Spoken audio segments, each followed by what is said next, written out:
오늘 읽었던 출애굽기 20장에는 십계명이 들어 있습니다. 그리고 또 십계명뿐만 아니라 제사에 관한 이야기도 들어 있고, 그리고 또 십계명 자체에 대해서 설명도 할 수 있고 할 얘기가 많이 있습니다. 그런데 가장 근원적으로 하나님께서 십계명을 왜 주셨냐, 이 부분에 대해서 오늘 살펴보려고 합니다. 십계명 여러분 많이 공부를 하셨을 텐데, 그렇다면 이 십계명을 왜 주셨을까? 많은 사람들이 오해하는 경우가 있습니다. 하나님께서 율법을 주셨는데 그게 안 되니까, 다시 말씀드리면 십계명을 주셨는데 그게 안 되니까 이제 예수를 보내서 우리를 구원케 했다라고 오해를 하는 경우가 있습니다. 그렇지 않습니다.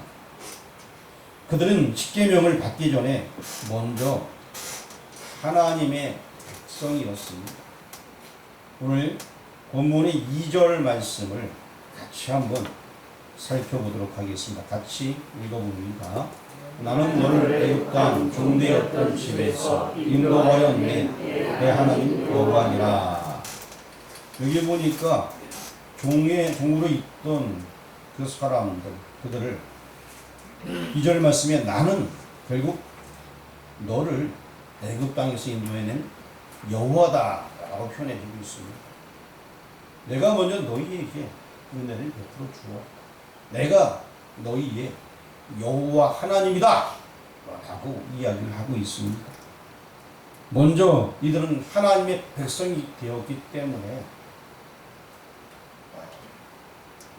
하나님의 자녀가 되었기 때문에 그들이 구원받을 수 있게 된 것입니다. 핏값을 샀기 때문에 하나님의 백성이 되게 된 것입니다. 이게 먼저의 은혜를 먼저 받았다는 것입니다. 십계명을 주신 하나님과 십계명을 받은 백성들은 어떤 관계에 있을까요? 자, 여러분 옆 사람하고는 어떤 관계예요? 자, 부부 관계가 있을 수 있고, 옆 사람들하고 그냥 뭐 아줌마 아저씨 관계도 있을 수 있고, 집사님과 권사님의 관계도 있을 수 있고. 한번 옆 사람 얼굴 보세요. 무슨 관계인가? 교회 잘 나오는 아저씨와 아줌마의 관계일 수도 있고. 자, 오늘 이 성경에 나와 있는 십계명 주신 하나님과 그리고 또 십계명을 받은 백성들 어떤 관계일까? 그거에 대해서 오늘 성경 말씀에 잘 나와 있습니다. 조금 전에 2절 말씀을 함께 읽었는데, 내 하나님 여호와니라, 이 말씀을 다른 말로 표현하면 너희는 내 백성이라 라는 의미가 되게 됩니다. 이스라엘 백성이 하나님 되시는 분, 또 하나님께서는 이스라엘 백성을 자기 백성으로 삼으셨다. 그래서 여러분, 지금 제가 말씀하는 부분들을 성경을 한번 눈으로 한번 읽어보시기 바랍니다. 먼저 2절 말씀, 여기 있는 말씀을 읽고요. 그리고 5절 말씀을 한번 읽어보시기 바랍니다. 여러분 성경에서 5절 말씀을 빠르게 눈으로 읽어주시기 바랍니다. 소리 내지 말고 눈으로만 읽어주세요. 그 다음에 7절 말씀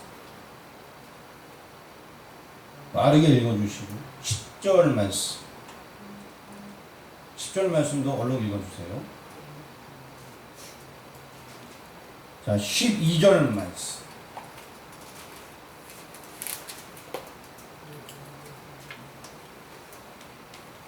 다 읽었으면은 이제 앞에 보셔도 됩니다. 제가 2절, 5절, 7절, 10절, 12절 이렇게 읽어보시라고 얘기했습니다. 거기에 지금 읽었던 그 성구 가운데 딱 눈에 띄는 구절들이 있었습니까? 뭐가 띄었습니까? 아하, 예, 맞습니다. 누가 말씀하신지 모르겠지만 내 하나님 여호와, 아마 다 같이 말씀하신 것 같아요. 내 하나님 여호와, 이렇게 말씀하고 있습니다. 하나님이 너희의 하나님이라는 것입니다. 내 하나님 여호와, 즉 이스라엘 백성들은 그의 백성이 되었다는 이야기이고요. 십계명을 주실 때 아무런 관계없는 사람에게 주는 것이 아니라 자기 백성이기 때문에 십계명을 주시는 거예요. 여러분들도 마찬가지로 누구한테 뭘 주더라도 나하고 관계가 있어야 주는 건 아닙니다. 그렇잖아요. 가끔 가다 보면은 교회도 안 나오는 어떤 분이 교회에다 과일을 딱 놔두고 가셔요. 알고 보니까 우리 기웅신의 집에서 보낸 거예요. 최기웅 집사님 집에서 보낸 거예요. 그러니까 뭔가 얽혀있는 관계가 있는 거예요. 이 관계.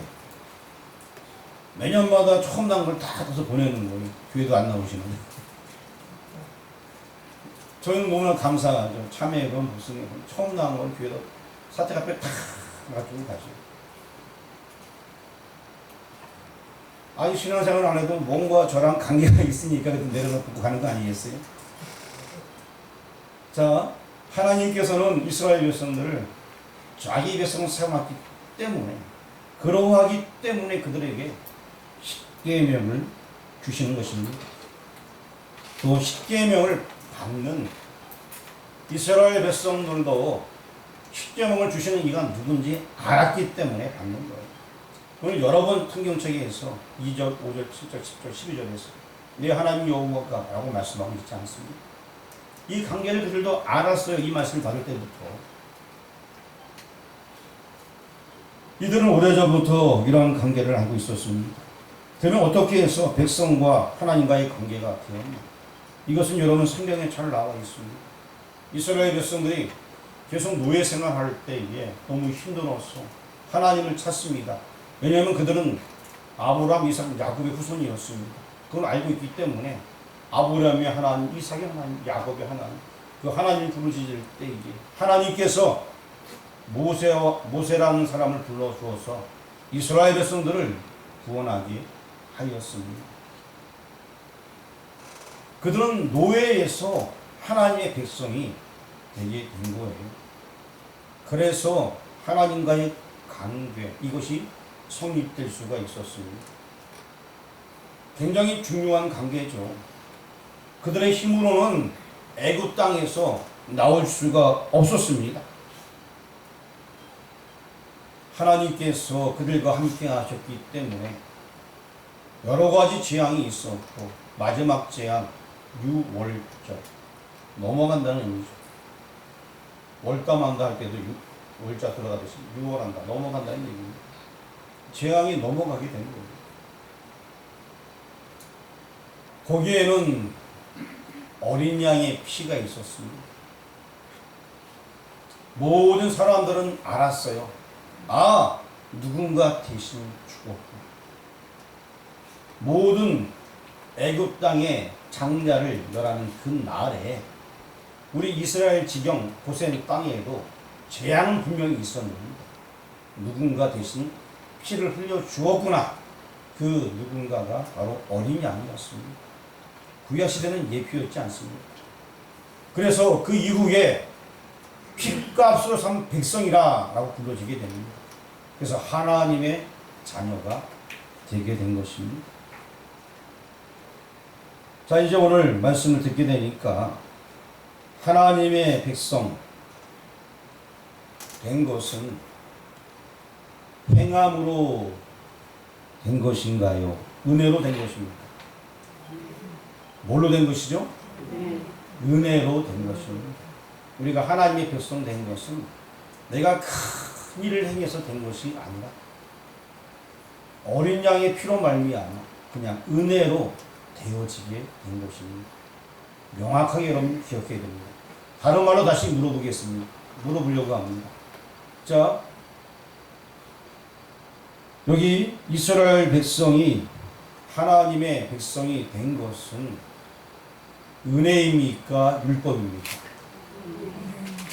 다시요? 율법입니까? 복음입니까? 아, 예, 정확하게 아시네. 다르게 물어봐도 탁탁 대답을 잘하시네. 그렇습니다. 복음으로 말미암아 우리가 하나님 자녀 되었듯이 이스라엘 백성도 똑같이 이 복음으로 말미암았어. 그들이 살게 되었습니다. 복음이라는 핵심은 예수가 나를 위하여서 내 죄를 대신해서 대신 죽었다. 그게 핵심적인 이야기거든요. 구약시대의 이 유월절이 예표였던 것입니다. 그러면 하나님께서 율법을 주신 이유가 무엇일까? 모든 나라에는 법이 있습니다. 우리나라에 법이 있어요, 없어요? 그래서 우리도 말하다가 싸울 때 법대로 해! 이런데 이해해요, 안 해요? 싸우다가 야 법대로 하자고 그냥. 저희도 이제 노회에 가게 되면은 법요 이런 사람들이 있습니다. 법대로 하자는 얘기예요.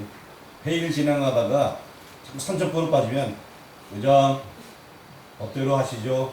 그러면 법대로 그냥 하는 거예요. 어떤 중요한 상황들은 의논에 넘어갈 것도 있지만 무엇보다 법이 정해져 있으면 그 법대로 우리가 질서가 유지가 되게 되는 것입니다. 나라의 법이 있듯이 구약에 세워진 하나님의 나라, 즉 광야 교회에도 법이 있었던 것입니다. 십계명은 지금 이스라엘 백성들이 하나님의 백성답게 살아가도록 하기 위해서 주신 것입니다. 우리가 이스라엘 백성 하니까 그래도 택한 백성이라고 우리가 알고 있지만 물론 택한 백성은 맞습니다. 하지만 그들이 400년 동안 노예로 있었고 자손 몇 대가 노예로 있었습니다. 그런 사람들이 하나님 백성 되어지기에 비었다면 물론 감사하겠지만 그들의 삶은 아직까지 노예의 삶을 벗어나지 못하게 되는 거예요. 계속된 습관들, 잘못된 습관들, 우상 숭배하던 습관들 이거 못 버리는 거예요.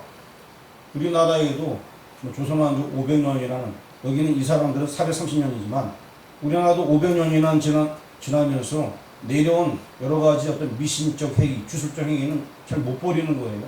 오늘날까지 남아 있습니다. 제가 예전에 말씀드렸죠. 우리나라가 굉장히 지금 발전되고 있고 우주선도 막 쏘아 올리는 그런 멋진 나라가 되었어요. 그런데 우주선 쏘아 올릴 때 고사를 지내고 우주선 쏘아 올려 보내고 있습니다. 현실이 그렇습니다. 우리나라의 모습이. 아주 건물 요새 멋지게 잘 짓습니다. 그러면서 초호화 호텔을 지으면서도 고사를 지내고 있습니다. 그것이 우리나라의 모습이에요. 뭔 얘기인지 이해되십니까? 아직까지도 그 주술적 행위를 못 버리고 있어요. 조선왕조 500년이 지난 지가 언젠데. 지금 이 유대인들도 마찬가지입니다. 이스라엘 백성들도 400년이나 시간이 흐르면서 이 노예 생활을 못 버리는 거예요. 그 근성을 못 버리기 때문에 너희는 이제 하나님의 백성이니까 거기에 맞게 살라! 라고 하면서 법을 주시게 되었습니다. 그것이 바로 이 오늘 읽었던 십계명입니다. 우리 신명기를 한번 찾아보려고 합니다. 창세기, 출애굽기, 레위기, 민수기, 신명기. 성경을 한번 다 찾아주시기 바랍니다. 신명기 4장입니다. 신명기 4장.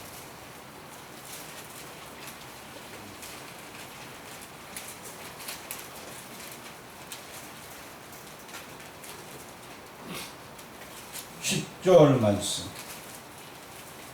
신명기 4장 10절 같이 봉독합니다.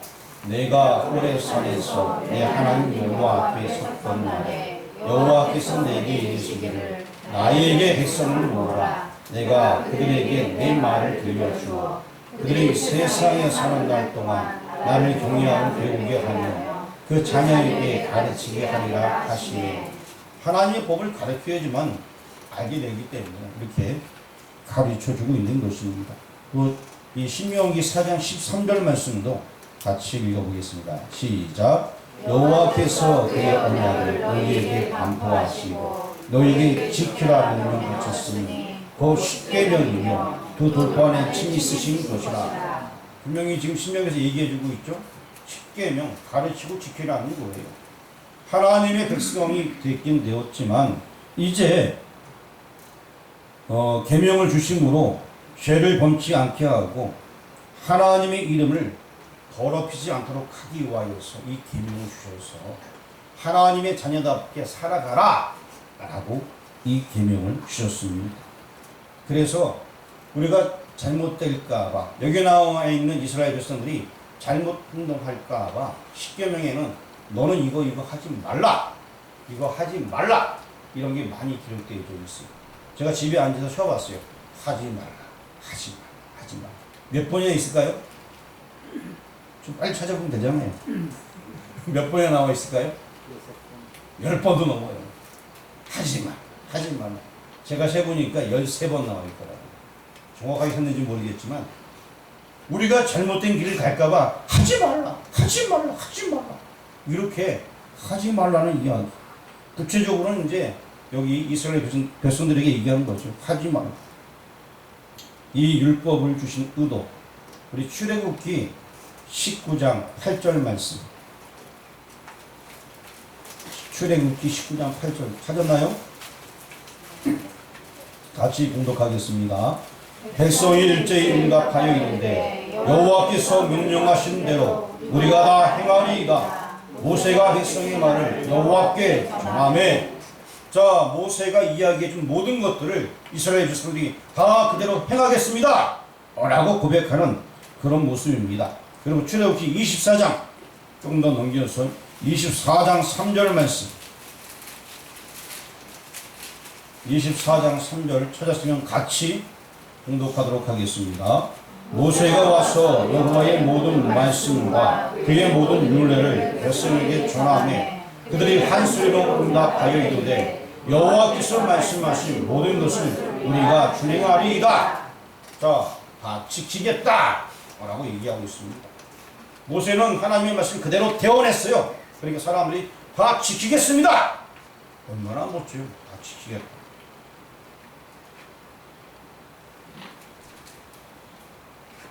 그런데 핵심은 다 지키겠다에 있는 것이 아니라 다 지키지 못했다에 있습니다. 우리가 다 지키겠습니다. 지키겠습니다. 지키겠습니다. 라고 얘기했지만 다 지켰어요? 못 지켰어요? 못 지켰어요. 그리고 로마서를 한번 보려고 합니다. 그냥 제가 읽어드릴게요. 그러므로 율법의 행위로 그의 앞에 의롭다 하심을 얻을 육체가 없나니 율법으로는 죄를 깨달음이니라. 이 율법 행위로 하나님께서 여러 이 율법을 주셨는데 우리가 아무리 노력해도 다 지킬 수가 없다는 거예요. 하나님께서 원하시는 그 의도대로 다 지킬 수가 없다. 그러면 왜 다 지킬 수 없는 걸 왜 주셨냐? 이런 질문이 대두되게 됩니다. 하나님의 백성처럼 살려면 이런 법을 지켜라 라고 율법을 주셨어요. 그래서 하나님 말씀대로 살려고 사람은 노력을 엄청나게 합니다. 그래서 구약의 제사장들이나 구약의 지도 계층들은 그 말씀을 지키려고 엄청나게 막 애를 쓰게 됩니다. 성경에 보면 근체에 11조를 드렸고, 근체는요 여러분 아는 좁쌀보다 작은 거예요. 그거 잔뜩 재배해갖고 그거에 11조 드렸대요. 그게 말이 되는 얘기예요. 예수님 당시 바리새인들은 그 근체에 11조를 드렸대요. 좁쌀 크기만 키는 그만한데 얇기는 너무 얇아갖고 근체라는 게 한 몇 개 있어야 좁쌀 하나 되는 거예요. 그 위에 10을 줄여드렸대요. 그거 누가 다 샜겠어요? 자기는 안 세겠죠. 하이드치가 세겠죠. 그리고 그 10을 또 드렸고 이렇게 얘기합니다. 사실 이거 셀 수도 없고 하지만 자기네들은 유대인 지도자들은 다 한 것처럼 그러면서 거만하게 살아갔습니다. 사람들은요 그 율법의 말씀을 다 지키기가 힘들어요. 그러면 율법을 왜 주셨냐? 우리가 죄인임을 깨달으라라고 얘기합니다. 조금 전에 제가 읽었던 로마서 3장 20절 말씀에 율법으로는 죄를 깨달음이니라 라고 말씀하고 있습니다. 로마서 3장 20절 이렇게 나와 있죠? 율법으로 뭘 깨닫는다? 죄를 깨닫는다. 그걸 지키다 보니까 나는 연약해서 안 되는 거야. 나는 이거 다 지킬 수 없구나. 스스로 죄인임을 깨우치라는 것입니다. 율법을 통해서 우리 인생이 전적으로 타락했구나. 나는 전적으로 무능하구나. 모자르구나. 나는 그저 죄인이구나. 이거 깨달으라고 주신 거예요. 율법을 주셨는데 좀 깨우쳐라. 너는 잘난 사람이 아니야. 근데 예수님 당시 유대인들은 다 지키는 척 했던 거예요. 다 지키지 못해요. 거룩한 척 했던 것입니다. 그래서 서서 길거리 기도하는 거예요. 저는 뭐 했고, 누구를 도와줬고, 누구를 섬기고, 이런 얘기 자랑하듯이 길거리에서 기도하는 거예요. 그게 뭘 율법을 지킨 거예요. 교만만 내세우는 거죠. 오늘날에도 똑같은 현상이 많이 있습니다. 교회마다 자랑하기에 앞서습니다. 내가 교회에 뭐를 했고, 어려운 일을 누굴 도왔고, 뭘 했고, 나 다 했어! 이렇게 하는 사람들이 있습니다. 하지만 율법의 의미를 통하여서 우리는 우리의 죄를 깨우치는 것입니다. 이스라엘 백성들은 구속을 받아 하나님의 백성이 되었으나 어린 양이라는 그림자를 통하여서 구속함을 받았을 뿐 아직 실체를 만나지 못하였습니다. 그래서 구약의 백성들은 실체로 오신 예수님을 아직 만나지 못하였고 어린 양의 피를 통하여서 우리가 죄가 없는 것처럼 여겨짐을 당했다 이렇게 표현하고 있습니다. 갈라디아서 3장에 보게 되면은 율법을 가리켜서 몽학 선생이라고 얘기해주고 있습니다. 우리를 그리스도에게 인도하는 선생, 몽학 선생은요 어렸을 때 집에서 교육하는 가정교사와 같은 사람을 몽학 선생이라고 얘기하는데, 그러니까 이 율법이 뭐냐? 우리가 이 이스라엘 백성들이 아직 어리니까 그들이 하나님께로 바로 갈 길을 안내해주는 안내서와 같은 거랍니다.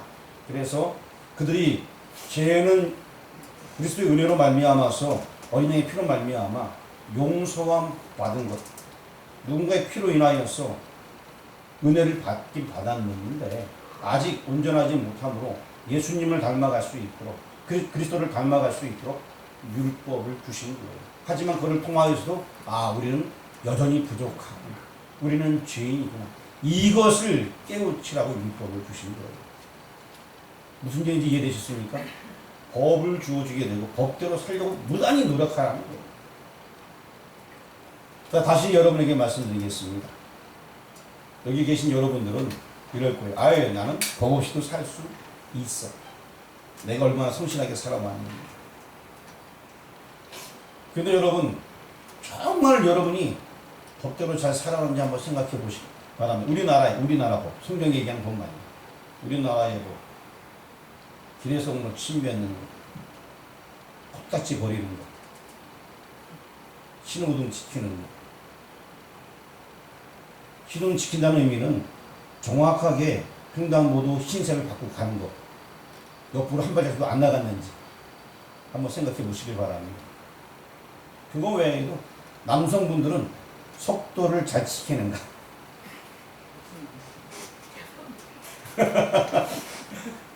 우리가 이 법이 만연해 있어요, 전부 다. 그런데 과연 우리가 주어진 법을 잘 지키는가? 이 율법도 마찬가지예요. 사람들을 내가 스스로 죄인이구나 라는 것을 깨우치게 만드는 거예요.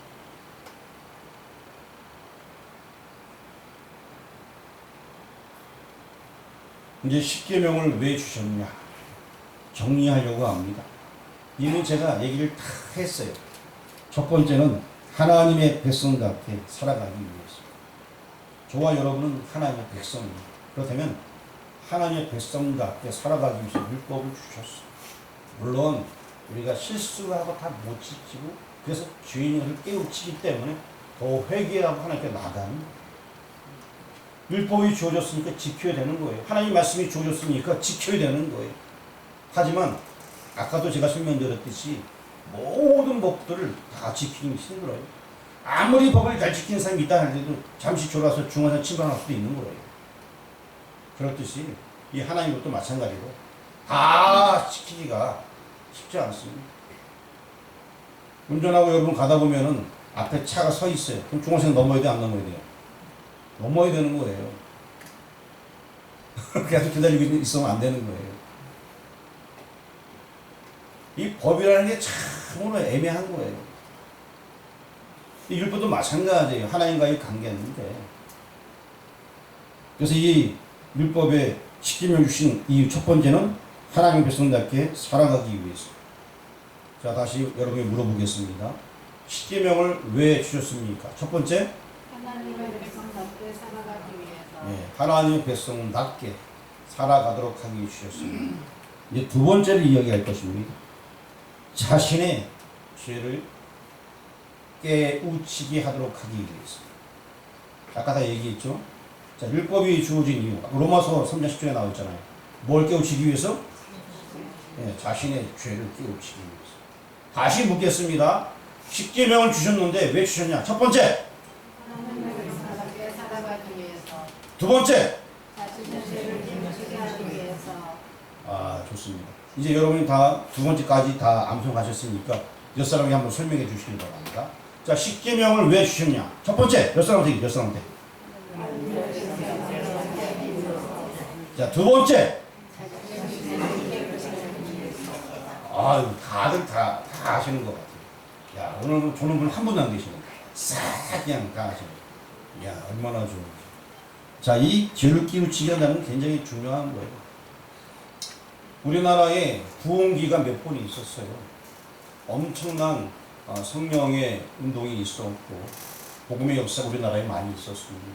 특별히 1903년도에 원산, 지금 강원도로 원산이 포함되어 있는데 이 원산이라는 지역에 하디라는 선교사님이 오게 되었고 이제 그분이 열심히 선교하면서 복음을 전했습니다. 그런데 몇 년 동안 복음을 전했어도 그분이 아마 1800년대 후반에 우리나라에 들어왔어요. 그런데 복음이 잘 전해지지 아니했어요. 그러다가 다른 나라에서 그 여전도에 이런 사람들이 복음을 전하기 위해서 같이 들어왔어요. 거기 전도사님들 계셨고 여러분 들어왔는데 그때 하디가 자기가 있던 그 교회에서 기도회를 인도하게 되었어요. 그 오신 분들이 기도회를 인도해달라. 기도회를 하다가 이 하디라는 선교사님이 자기가 먼저 완전히 이걸 끼워지게 된 거예요. 자기 죄를 막 회개를 하기 시작하면서 눈물을 세계하다가 그 여러 명 있는 그 뭐 여자 그 그룹에 그 인도하다 자기가 그 죄가 부끄러워갖고 하나님께 고백하는데 그 사람이 있는 데서 내가는 이런 죄를 지었고 이런 죄를 지었고 이런 죄를 지었고 이런 죄를 지었습니다. 저는 죄입니다. 사람 앞에 다 고백을 한 거예요. 그러고 막 같이 기도하는데 그 자리가 막 은혜의 자리가 되어져갖고 거기 있는 모든 사람들이 성령의 불을 경험하게 되었습니다. 그리고 그곳에 막 복음이 막 전해지다가 이 하디가 저기 평양에 초청받게 되었어요. 평양에 초청받아가서 평양에서 막 집회를 인도하는데 똑같은 역사가 나타나기 시작하는데 거기 장대현 교회라고 평양에 있었어요. 당시 우리나라의 가장 큰 교회죠. 그 교회에 장로들이 막 변화받기 시작하는 거예요. 나와서 딱 은혜 받은 사람들이 막 나와갖고 강대상이 앞에 나와갖고 막 회개하면 난리가 나는 거예요. 그래갖고 그 장대현 교회가 엄청나게 부흥되게 되었어요. 그러고 나서 1907년도에 평양 대부흥운동이라는 세계적으로 윤례를 찾아볼 수 없는 엄청난 부흥운동이 시작되었어요. 그것이 어디냐? 바로 한 사람의 회개로 죄를 끼우친다는 것은 어마어마하게 중요합니다. 내가 죄인이구나. 사람들이 난 죄인이야. 이 정도가 아니라 하나님 앞에서 내가 죄인이라는 사실을 깨우칠 때 정말 이거는 감당이 안 돼서 계속 눈물을 흘리면서 회개할 수밖에 없는 거예요. 여기 대부분의 사람들이 은혜 받았을 때 아마 적어도 몇 개월씩 아마 회개했을 거예요. 맨 처음에. 그 관계, 하나님과의 관계, 그 굉장히 중요합니다. 죄를 깨우치는. 그리고 십계명을 왜 주셨냐? 다시 물어보겠습니다. 첫 번째, 네, 하나님의 뭐답게 살기 위해서 백성답게. 두 번째, 네, 그냥 죄를 깨우치기 위해서고요. 세 번째, 네? 세 번째, 아직 제가 말씀을 안 드렸습니다. 세 번째는 간단합니다.